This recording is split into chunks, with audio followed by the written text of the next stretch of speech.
Hello guys, magandang gabi po. Ako po ay gumagawa po ako ng cucumber. So, yung dati kasi naming binibili po na ganito. So, yung sauce niya hindi namin tinatapon.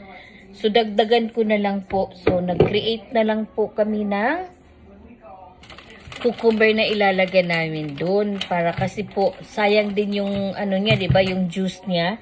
So yung juice niya malinis pa. So ang inaano namin, nilalagay namin dito. So yan po, nilalagay namin yung cucumber dito na in-slice namin yung fresh na cucumber. So hindi na siya preserve kasi po bago to siya, yung fresh na cucumber ang nilalagay namin dito. So, yan po. Masarap din naman. At ganun din yung sa dati. Kaya, mas nakakamura.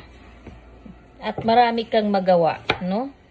So, kaya yung iba kasi tinatapon nila. Kami hindi namin tinatapon. Pag mayroon kaming ganyan, hindi namin tinatapon. Dahil alam nyo kung bakit. Pwede nyo pa siyang lagyan siya ng kamatis or marami pong mga etche-etche dyan sa ilalim. Lagyan nyo ng bawang, lagyan ng cucumber, lagyan nyo ng carrot. So, marami po ang magawa po sa juicy ng Mount Olive. So, Mount Olive kasi ang binibili namin. So, minsan bumibili kami ng malaki. May binibili din yung anak ko kaso hindi niya kinakain dahil maasim. So, ito kasi po ay sweet.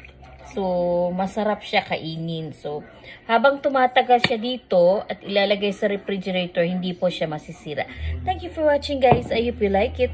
At pwede mo dyan siya dadagyan ng black pepper or depende, lagyan mo siya ng bawang.